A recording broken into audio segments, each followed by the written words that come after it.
I might as well say peace, welcome, hello, international world. I don't want to just, because this thing is all over the place. We're getting calls from all over. It's very interesting here because we do a little libation before we start the show, me and Linda, before we start the show. And, that way we don't have to take up a lot of time.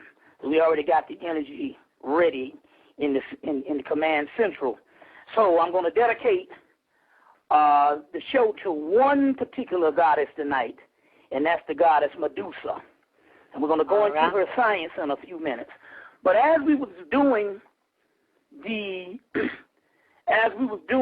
libations, I yelled out Gary Coleman, and Linda got these chills.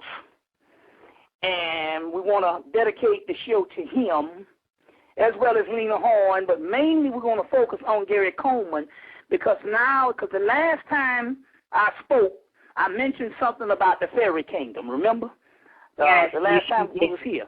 And I told the people to get that movie, Spiderwick Chronicles. Spiderwick Chronicles and stuff. It's an excellent movie.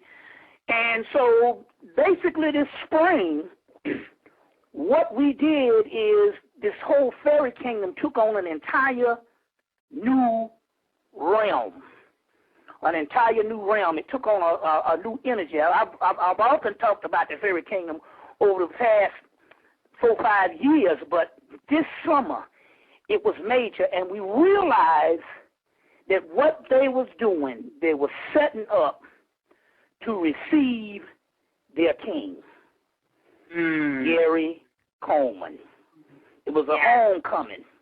You see what I'm saying? It's very interesting because in so many ways we saw the pain and the suffering he went through. The pain and the suffering he went through, and was on dialysis for years. The whole thing with the parents and the money. I mean, the man was making $70,000 an episode for 7 years or 8 years, and then after he retired, after the show went off and stuff, he only had like $200,000. That's worth 2 episodes almost. So he went through whatever it was, and the pain and the suffering, the pain and the suffering.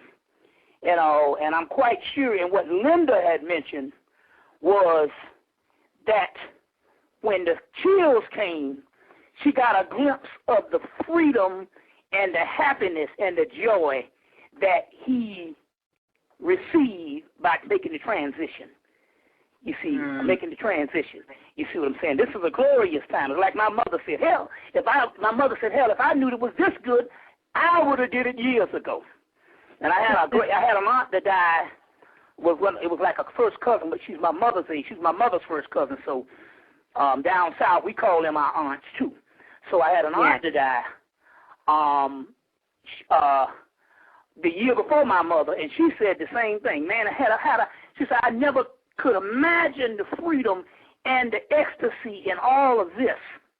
You see, with being off this earth realm. And she was a person that was extremely afraid of dying, but whenever she made up her mind. So we want to celebrate the rise of Gary Coleman.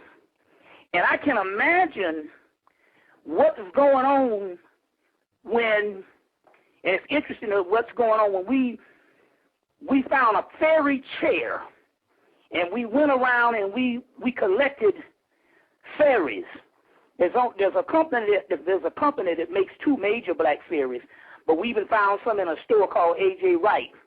Down here, the sister Sandra told me about it. She's listening tonight, and so we found some other black fairies. But when I was in A.J. Wright, it's a new version of a Marshalls,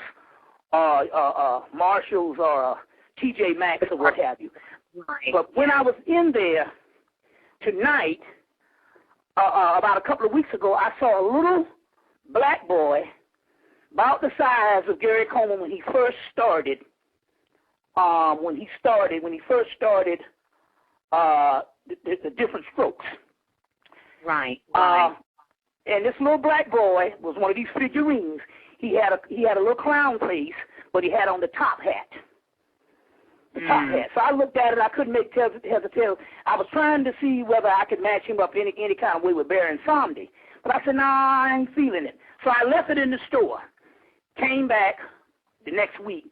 When I was under the music, that little boy with the top hat said, no, man, you were supposed to buy me and put me in the fairy kingdom with all the other stuff you have.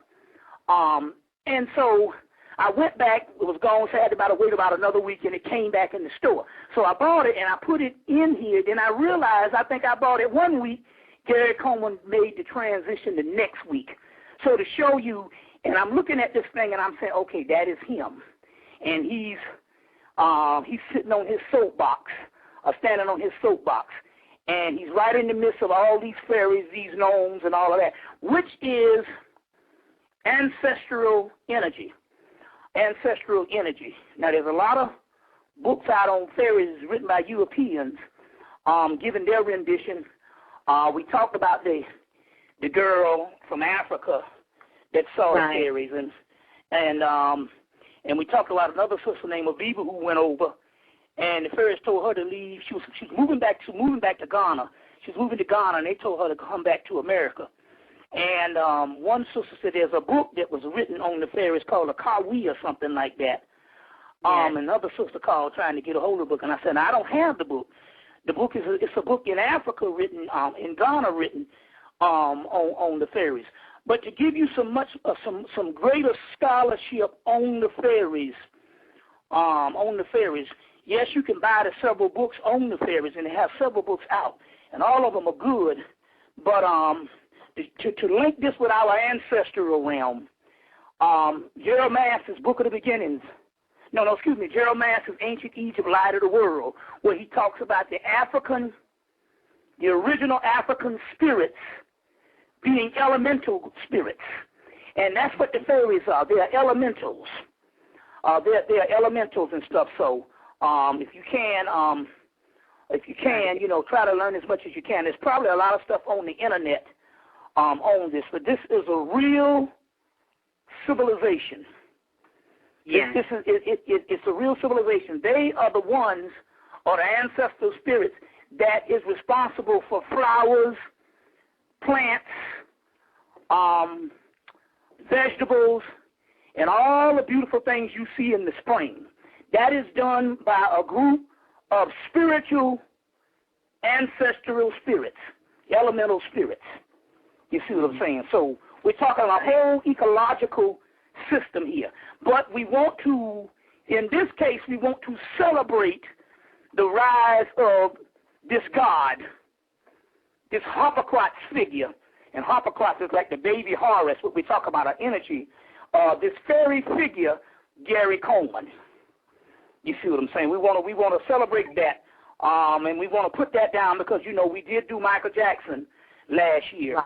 And these things, now they tell you that the entertainers and these particular, the entertainers and the singers and all those are forms of the gods.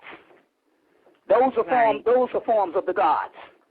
You see what I'm saying? And on this earth plane, you have three types of beings. You have the great ones. That is us carrying on at this particular time, getting our memory back. And that's a very small group of people. It's like 0.something. How do you know the great ones? The great ones were allowed to become conscious in this dispensation of time. The next ones are the marginal beings. The marginal beings are people that can be anywhere from serial killers to genius. So that would just basically be anything from your upward mobile and your functional people in society. And then you would have what is called the dross, and that is completely dead people. We got a lot of those, completely dead people. And just people surviving. Right. No interest in why they are here or anything. It's just it's just like a transitory